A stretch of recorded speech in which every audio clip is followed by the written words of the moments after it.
नमस्कार दोस्तों, स्वागत है आपका हमारे YouTube चैनल जीके ट्रैकर पे। देखिए फ्रेंड्स, जो हमारी सीरीज़ थी लूसेंट जीके वन लाइनर को हम कवर कर रहे थे और टॉप 2100 क्वेश्चंस को हम यहाँ पर पढ़ रहे थे। इस सीरीज़ के अंदर हम अभी तक 1000 प्रश्नों को देख चुके हैं 20 पार्ट्स के अंदर। आज की वीडियो में भी 50 क्वेश्चंस को देखेंगे एक्स्ट्रा फैक्ट के साथ, और सभी क्वेश्चन आपके लिए काफ़ी महत्वपूर्ण हैं और इन 2100 क्वेश्चंस के अंदर हम पूरी लूसेंट को यहाँ पर कवर कर जाएंगे। तो चलिए फ्रेंड्स, आज की वीडियो को शुरू करते हैं। आज का हमारा पहला प्रश्न है, किस वेद में परीक्षित को कुरुओं का राजा कहा गया है? तो कुरुओं का राजा किसको कहा गया है? परीक्षित को कहा गया है और ये इसे अथर्ववेद में कहा गया है। दूसरा प्रश्न है, सिंधु सभ्यता का विस्तार कैसा था? तो जो सिंधु सभ्यता थी इसका विस्तार किस आकार में फैला हुआ था? यह त्रिभुजाकार था। ठीक है, यानी कि ट्रायंगुलर के आकार में फैली हुई थी सिंधु सभ्यता। तीसरा प्रश्न है आज का, ऋग्वेद के किस मंडल में चतुर्वर्णों का उल्लेख मिलता है? आपको पता है उस समय का जो समाज था वह 4 वर्णों में विभाजित था और उन वर्णों का जो उल्लेख मिलता है वो ऋग्वेद के 10वें मंडल में मिलता है। तो ये आपको ध्यान रखना है कि चतुर्वर्णों का उल्लेख ऋग्वेद के कौन से मंडल में किया गया है? 10वें मंडल में किया गया है। अगला प्रश्न है, महावीर स्वामी ने किसकी अनुमति से संन्यास लिया था? तो महावीर स्वामी ने 30 वर्ष की आयु में संन्यास ग्रहण किया था अपने बड़े भाई नंदीवर्धन की अनुमति से। ठीक है, पूछा जा सकता है इन्होंने किसकी अनुमति से संन्यास लिया था? नंदीवर्धन, जो कि इनके बड़े भाई थे। अगर हम बात करें महावीर स्वामी की, तो ये जैन धर्म के वास्तविक संस्थापक माने जाते हैं और जैन धर्म के ये 24वें और अंतिमवें तीर्थंकर थे। इनके अगर हम बचपन के नाम की बात करें तो वर्धमान इनके बचपन का नाम था, ये भी पूछा जाता है। अगला प्रश्न है, वामन पुराण में शैव संप्रदाय की कितनी संख्या बताई गई है? तो वामन पुराण में शैव संप्रदाय की 4 संख्या बताई गई हैं। कौन कौन सी हैं? देखिए, पाशुपात, कापालिक, कालामुख और लिंगायत। तो ये 4 संख्या बताई गई है शैव संप्रदाय की। शैव संप्रदाय वो होता है जो शिव भगवान को मानते हैं, शिव जी पूजा करते हैं, उन्हें शैव संप्रदाय कहा जाता है। ठीक है, उनके अनुयायियों को ये संप्रदाय कहा जाता है। अगर हम बात करें इनमें सबसे प्राचीनतम संप्रदाय कौन सा है? तो पाशुपत संप्रदाय जो है ये सबसे प्राचीनतम है। ठीक है, तो ये आपको ध्यान रखना है। और इसके जो संस्थापक थे उनका नाम भी पूछा जाता है कई बार, तो लकुलिश इनके संस्थापक का नाम है। ठीक है, बराबर की पहाड़ियों के निर्माण किस काल में हुआ था? देखिए, जो ये बराबर की पहाड़ियां हैं इनका निर्माण मौर्य काल में हुआ था। इन पहाड़ियों के अंदर जो आजीवक संप्रदाय के अनुयायी होते हैं उनके लिए अशोक ने गुफाओं का निर्माण करवाया था। ठीक है, तो आपको ध्यान रखना है, बराबर की पहाड़ियों के अंदर गुफाओं का निर्माण किसने करवाया था? अशोक ने करवाया था आजीवक संप्रदाय के अनुयायियों के लिए। क्योंकि आपने पढ़ा होगा, आपको पता होगा कि जो अशोक के पिता थे बिंदुसार, वो आजीवक संप्रदाय के अनुयायी थे। ठीक है, आजीवक संप्रदाय के संस्थापक कौन थे वो आप मुझे कमेंट करके बताएंगे। और एक और चीज़ आपको ध्यान रखनी है कि अशोक का जो 7वां स्तंभ लेख है उसमें हमें आजीवकों का उल्लेख मिलता है। ठीक है, तो पूछा जा सकता है अशोक के कौन से स्तंभ लेख में आजीवकों का उल्लेख मिलता है? 7वें स्तंभ लेख में। अगला प्रश्न है, गौड़ी रीति नामक साहित्यिक विद्या का विकास किन शासकों के समय में हुआ था? तो यह साहित्यिक विद्या जो थी यह पाल शासकों के समय में इसका विकास हुआ था, यह आपको ध्यान रखना है। अगला प्रश्न है, बलबन को उलूग खान की उपाधि किसने दी थी? तो देखिए, बलबन को उलूग खान की उपाधि नसरुद्दीन महमूद ने दी थी, यह आपको ध्यान रखना है। नसरुद्दीन महमूद की बात करें तो यह 1246 में बलबन की सहायता से गद्दी पर बैठा। बलबन ने इसको गद्दी पर बैठाया, सुल्तान बनाया दिल्ली का, और 1246 से लेकर 1266 तक ये दिल्ली का सुल्तान रहा। इसका प्रधानमंत्री था बलबन, और बलबन को ही इसने फिर किसकी उपाधि दी? उलूग खान की उपाधि दी। ठीक है, अगला है, सल्तनत काल में मुसलमानों से लिया जाने वाला धार्मिक कर क्या था? तो सल्तनत काल में जो मुसलमानों से धार्मिक कर लिया जाता था उसे ज़कात कहा जाता था। ठीक है, और जो हिंदुओं से लिया जाता था या गैर मुस्लिमों से लिया जाता था उसे जजिया कहा जाता था। तो दोनों बातें आपको याद रखनी है, मुसलमानों से धार्मिक कर पूछेगा तो ज़कात, गैर मुस्लिमों से पूछेगा तो जजिया। इसी प्रकार एक कर था वहाँ पे उस्र नाम का, तो उस्र कर किससे लिया जाता था? यह एक भूमि कर था जो मुसलमानों से लिया जाता था। और एक ही प्रकार का भूमि कर एक और था जिसका नाम था खराज, ये भी भूमि कर था जो कि गैर मुस्लिमों से लिया जाता था, ये आपको याद रखना है। सल्तनत काल की अगर हम बात करें तो देखिए, सल्तनत काल का जो टाइम पीरियड है ये 1206 से लेके 1526 तक है, ये आपको याद रखना है। तानसेन का वास्तविक नाम क्या था? देखिए, तानसेन का वास्तविक नाम था रामतनु पांडे। इनका जन्म 1506 में ग्वालियर मध्य प्रदेश में इनका जन्म होता है। इनको कंठाभरण वाणी विलास की उपाधि दी गई थी। किसके द्वारा? अकबर ने इनको कंठाभरण वाणी विलास की उपाधि दी थी। अकबर के ये दरबार में रहते थे और अकबर के दरबार में रहने से पहले जो तानसेन थे ये रामचंद्र जो कि रीवा के राजा थे उनके दरबार में रहते थे। तो पूछा जा सकता है। ठीक है, तो तानसेन से रिलेटेड इतने सारे प्रश्न आपको याद रखने हैं। मोस्ट इंपॉर्टेंट है एक रामतनु पांडे और ये उपाधि। ठीक है, अगला है डचों का भारत में अंतिम रूप से पतन किस युद्ध के बाद हुआ था? तो जो डच थे इनका भारत में जो पतन हुआ यह वेदरा के युद्ध के बाद हो गया था। ठीक है, वेदरा का युद्ध 1759 में लड़ा गया था अंग्रेजों और डचों के बीच, जिसमें डच बुरी तरह पराजित हुए और भारत में इनकी शक्ति खत्म हो गई थी। ठीक है, अगले ही साल अंग्रेजों ने फ्रांसीसियों के साथ युद्ध लड़ा जिसको वॉन्डीवॉश का युद्ध कहा जाता है और इस युद्ध में फ्रांस की भी बुरी कदर यहाँ पे हार हो गई थी। ठीक है, तो दोनों युद्ध आपको याद रखने हैं। वेदरा का युद्ध कब हुआ? 1759 में अंग्रेज और डचों के बीच। वांडीवाश का युद्ध कब हुआ? 1760 में अंग्रेज और फ्रांसीसियों के बीच। ठीक, डूरंड रेखा का निर्धारण किसके समय में किया गया था? देखिए यहाँ पे पूछा जा रहा है डूरंड रेखा का निर्धारण कब किया गया। तो इसका जो निर्धारण किया गया यह 1893 में लॉर्ड लैंसीडॉन के टाइम पे किया गया था। ठीक है, लॉर्ड लैंसीडॉन उस समय भारत के वॉइसरॉय थे और इस रेखा को स्वीकार किया गया था 1896 में के अंदर। ठीक है, तो दोनों बातें आपको याद रखनी है। अगर हम डूरंड रेखा की बात करें तो ये वर्तमान में पाकिस्तान और अफगानिस्तान के बीच है, लेकिन जब इसको खींचा गया था इस रेखा को तो ये उस समय इंडिया और अफगानिस्तान के बीच थी। ठीक है, लेकिन अभी वर्तमान में किसके बीच है? ये पाकिस्तान और अफगानिस्तान। अगला है मोपला विद्रोह कहाँ हुआ था? मोपला विद्रोह जो है यह मालाबार में हुआ था, केरल में। 1920 से 1922 के मध्य में यह विद्रोह हुआ था और इससे संबंधित जो व्यक्ति है उसका नाम था अली मुस्लियार। ठीक है, तो अली मुस्लियार का संबंध किस विद्रोह से है? मोपला विद्रोह से है। और मोपला विद्रोह कहाँ हुआ था? ये हुआ था मालाबार में। ठीक है, अखिल भारतीय किसान सभा का गठन कब हुआ था? देखिए, अखिल भारतीय किसान सभा का गठन अप्रैल 1936 में होता है लखनऊ के अंदर। इसके जो अध्यक्ष बनाए गए थे, पहले अध्यक्ष, उनका नाम था स्वामी सहजानंद और इनके जो महासचिव बनाए गए NG रंगा इसके महासचिव थे। ठीक है, तो पूछा जा सकता है अखिल भारतीय किसान सभा का गठन कहाँ हुआ? लखनऊ में। कब हुआ? 1936 में। अध्यक्ष कौन थे? स्वामी सहजानंद, महासचिव NG रंगा। इसके बाद इन्होंने एक पत्रिका भी निकाली, किसान सभा ने एक पत्रिका का भी यहाँ से प्रकाशन शुरू किया। पत्रिका इन्होंने पटना से निकाली, पत्रिका का नाम था हुंकार। ये भी आपको याद रखना है। ठीक है, इसके संपादक कौन थे? स्वामी सहजानंद ही इसके संपादक थे। ठीक है, 1942 में इसके संपादक बने राहुल सांकृत्यान। फ्रेंड्स, अगर आपको वीडियो अच्छी लगे तो वीडियो को लाइक ज़रूर करें और अपने दोस्तों के साथ शेयर ज़रूर करें। अगला प्रश्न है इंडिपेंडेंस फॉर इंडिया लीग की स्थापना किसने करी थी? तो ये एक लीग है इंडिपेंडेंस फॉर इंडिया लीग। इसकी स्थापना जवाहरलाल नेहरू और सुभाष चंद्र बोस ने करी थी। ठीक है, एक और लीग है इंडिया इंडिपेंडेंस लीग। दोनों अलग अलग हैं, आपको याद रखना है। अगर पूछेगा इंडिपेंडेंस फॉर इंडिया लीग, ये Jawaharlal Nehru Subhash Chandra Bose. India independence league ये करी थी रासबिहारी बोस ने। अगला प्रश्न है राजा राम मोहन राय को राजा की उपाधि किसने दी थी? तो राजा राम मोहन राय को राजा की उपाधि अकबर द्वितीय ने दी थी। प्रतिनिधित्व नहीं तो कर नहीं का नारा किसने दिया था? तो प्रतिनिधित्व नहीं तो कर नहीं इसका नारा दिया था सैमुअल एडम्स ने। ठीक है, जो अमेरिका का स्वतंत्रता संग्राम हुआ था उसका जो तत्कालिक कारण था बोस्टन चाय पार्टी या बोस्टन टी पार्टी, जो कि 16 दिसंबर 1773 को हुई थी, उसका जो मुख्य नायक था वो कौन था? सैमुअल एडम्स था। ठीक है, तो देखिए दो बातें याद रखनी है। पहला कि जो अमेरिका का स्वतंत्रता संग्राम था उसका मुख्य कारण क्या था? वो थी बोस्टन टी पार्टी। इसका नायक कौन था? Samuel Adams. लेकिन अमेरिका के स्वतंत्रता संग्राम का नायक कौन था? तो वो था मेजर वॉशिंगटन। ठीक है, जॉर्ज वॉशिंगटन। राष्ट्रपति किस अनुच्छेद के तहत संयुक्त बैठक बुला सकता है? तो देखिए, अगर किसी बिल के ऊपर संसद के दोनों सदनों में गतिरोध पैदा हो जाता है तो उसको समाप्त करने के लिए राष्ट्रपति अनुच्छेद 108 के तहत जो संयुक्त बैठक है उसको बुला सकता है। ठीक है, अगला प्रश्न है उपराष्ट्रपति बनने से पूर्व सर्वपल्ली राधाकृष्णन कहाँ के राजदूत थे? तो उपराष्ट्रपति बनने से पहले जो राधाकृष्णन थे ये सोवियत संघ के राजदूत थे। ठीक है, सोवियत संघ में भारत के राजदूत थे सर्वपल्ली राधाकृष्णन। ये भारत के पहले उपराष्ट्रपति थे और दूसरे राष्ट्रपति थे। राज्यसभा के प्रथम उपसभापति कौन थे? देखिए, राज्यसभा के जो पहले उपसभापति थे उनका नाम था SV कृष्णा मूर्ति राव। ठीक है, ये राज्यसभा के पहले उपसभापति थे। आप कमेंट करके बताएंगे राज्यसभा के पहले सभापति कौन थे।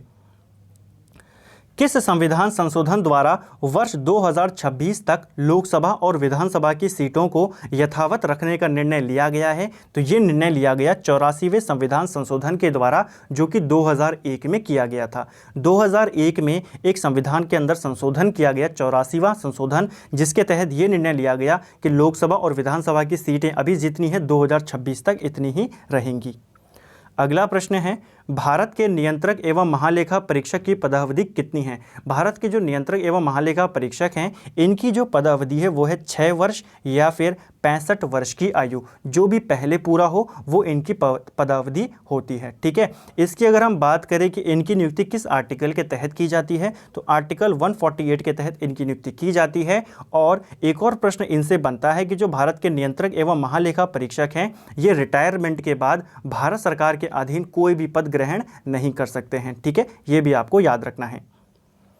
अगला है संविधान में, इसको में कर देना, संविधान में बजट के लिए किस शब्द का प्रयोग किया गया है? तो संविधान के अंदर बजट के लिए वार्षिक वित्तीय विवरण शब्द का प्रयोग किया गया है। और कौन से आर्टिकल में इसका उल्लेख किया गया है? आर्टिकल 112 के अंदर। ठीक है, दिल्ली हाई कोर्ट की स्थापना कब की गई? देखिए, दिल्ली हाई कोर्ट की स्थापना 1966 में की गई थी। इंपॉर्टेंट है क्योंकि दिल्ली क्या है, एक केंद्र शासित प्रदेश है। अभी वर्तमान में भारत में 2 केंद्र शासित प्रदेश ऐसे हैं जिनका अपना हाई कोर्ट है। पहले केवल एक था, दिल्ली, लेकिन अब जम्मू कश्मीर भी ऐसा केंद्र शासित प्रदेश है जिसका अपना हाई कोर्ट है। तो आपको दोनों को याद रखना पड़ेगा, दिल्ली हाई कोर्ट 1966 और जम्मू कश्मीर हाई कोर्ट, इसकी स्थापना 1957 में हुई थी। ठीक है, इनकी स्थापना किस आर्टिकल के तहत की गई, वो आप मुझे कमेंट करके बताएंगे। ठीक है, अगला है अंतर्राज्यीय परिषद की स्थापना कब की गई? देखिए, केंद्र और राज्य सरकारों के बीच समन्वय बैठाने के लिए एक परिषद का गठन किया जाता है, अंतर्राज्यीय परिषद। इसकी स्थापना सबसे पहले 1990 में की गई थी। इसकी स्थापना राष्ट्रपति के द्वारा की जाती है। जो परिषद बनाई जाती है इसका गठन राष्ट्रपति करता है और उसका मेन कार्य होता है सरकार, जो केंद्र सरकार है और जो राज्य सरकार है उनके बीच अच्छा तालमेल बनाना। ठीक है, स्थापित कौन करता है? राष्ट्रपति। आर्टिकल कौन सा है? 263। अगला है राष्ट्रीय विकास परिषद का गठन कब किया गया था? तो जो राष्ट्रीय विकास परिषद है इसका गठन आपको डेट सहित याद रखना है, 6 दिसंबर 1952 को किया गया था। और इसी जो ये राष्ट्रीय विकास परिषद है इसको सुपर कैबिनेट कहा गया था के संथानम के द्वारा। तो पूछा जाता है राष्ट्रीय विकास परिषद को सुपर कैबिनेट की संख्या किसने दी थी? के संथानम ने। ठीक है, अगला है भारतीय संविधान में कितने प्रकार के आपातकाल की व्यवस्था की गई है? तो भारत के संविधान में जो आपातकाल की व्यवस्था है इसमें 3 प्रकार की आपातकाल की व्यवस्थाएं बताई गई हैं। कौन कौन सी हैं? पहली है राष्ट्रीय आपातकाल, यानी कि जो युद्ध के समय लगाई जाती है या जब इमरजेंसी होती है तब इस आपातकाल को लगाया जाता है। ठीक है, दूसरा है राष्ट्रपति शासन, जब राज्यों के अंदर सरकार नहीं बन पाती है तो वहाँ पर राष्ट्रपति शासन लगा दिया जाता है 356 के तहत। अगला है वित्तीय आपात। वित्तीय आपात जब फाइनेंशियल क्राइसिस होता है उसके दौरान लगाया जाता है। अभी तक भारत में वित्तीय आपातकाल नहीं लागू किया गया है। ठीक है, बाकी दोनों लागू किए जा चुके हैं।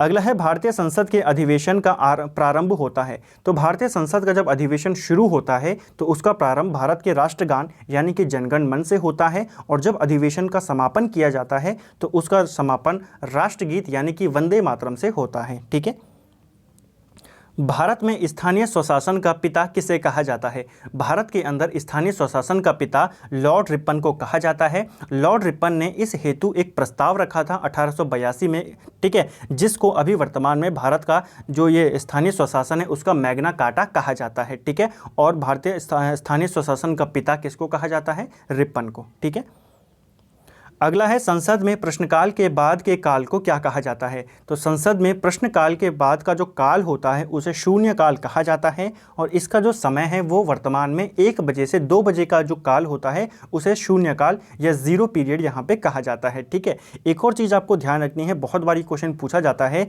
कि जो ये शून्यकाल है इसका उल्लेख संविधान के अंदर नहीं किया गया है। ठीक है, किस अनुच्छेद के तहत संसद राज्य सूची के विषय पर कानून बना सकती है? तो यह आर्टिकल है आर्टिकल 249। इसका मतलब क्या हुआ? देखिए, हमारे पास संविधान के अंदर शक्तियों का विभाजन है, 3 प्रकार की सूचियां हैं, राज्य सूची, केंद्र सूची, सामवर्ती सूची। अगर कोई ऐसा विषय है जिसके ऊपर कानून बनाना ज़रूरी है, जो इमरजेंसी है, देश के लिए ज़रूरी है, और वो राज्य सूची में शामिल है, तो संसद के पास ये अधिकार है कि वो उस कानून के ऊपर, उस विषय के ऊपर जो राज्य सूची में शामिल है, उस पर भी कानून बना सकती है आर्टिकल 249 के तहत। ठीक है। इंदिरा गांधी परमाणु अनुसंधान केंद्र की स्थापना कब की गई? तो इंदिरा गांधी परमाणु अनुसंधान केंद्र यह कलपक्कम में स्थित है, तमिलनाडु में, और इसकी स्थापना 1971 में की गई थी। ठीक है। अगला है, यूपीएससी की प्रथम महिला अध्यक्ष कौन थी? तो यूपीएससी की जो पहली महिला अध्यक्ष थी उनका नाम था रोज मिलियन बैथ्यू। ये आपको याद रखना है। ठीक है। वर्तमान में यूपीएससी के अध्यक्ष कौन है, कमेंट करके आप मुझे बताएंगे, और कहाँ से उनका संबंध है ये भी। ठीक है। अगला है, भारत आने वाले प्रथम अमेरिकी राष्ट्रपति कौन थे? देखिए, भारत आने वाले जो प्रथम अमेरिकी राष्ट्रपति थे उनका नाम था डेविड आइजनहावर। ये 1959 में भारत आए थे, ये आपको याद रखना है। ठीक है। कब आए थे? 1959 में पहली बार कोई अमेरिकी राष्ट्रपति भारत आया था। नाम क्या था? आइजनहावर। इसके बाद 69 में, यानी कि 10 साल बाद, जो रिचर्ड निक्सन थे वो भारत आए। उसके बाद 78 में जो जिमी कार्टर थे राष्ट्रपति उस समय अमेरिका के, वो भारत आए। 2000 में बिल क्लिंटन भारत आए। 2006 में बुश, उसके बाद ओबामा, और जो डोनाल्ड ट्रंप हैं, ये भारत आए थे। ठीक है।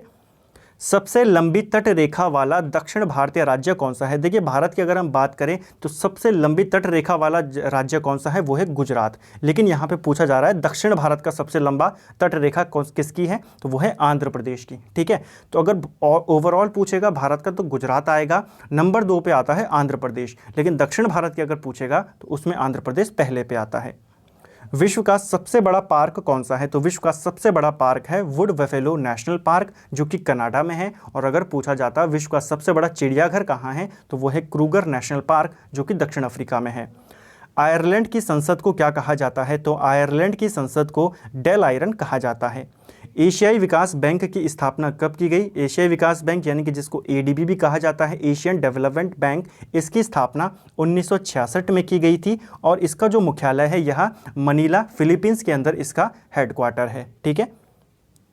अगला है, राष्ट्रीय विज्ञान दिवस कब मनाया जाता है? देखिए, राष्ट्रीय विज्ञान दिवस ये मनाया जाता है 28 फरवरी को। इसी दिन जो सीवी रमन थे, उन्होंने रमन प्रभाव की खोज करी थी, रमन इफेक्ट की इन्होंने खोज करी थी 28 फरवरी 1928 को। ठीक है। और इनकी इस खोज के लिए इनको 1930 में नोबेल पुरस्कार से भी सम्मानित किया गया था फिजिक्स के लिए। तो पूछा जाता है भौतिक में भारत के पहले नोबेल पुरस्कार विजेता कौन है? तो वो है सीवी रमन। उन्हीं की इसी खोज की उपलब्धि में 28 फरवरी को हर साल राष्ट्रीय विज्ञान दिवस मनाया जाता है। यह आपको याद रखना है, पूछा जा सकता है।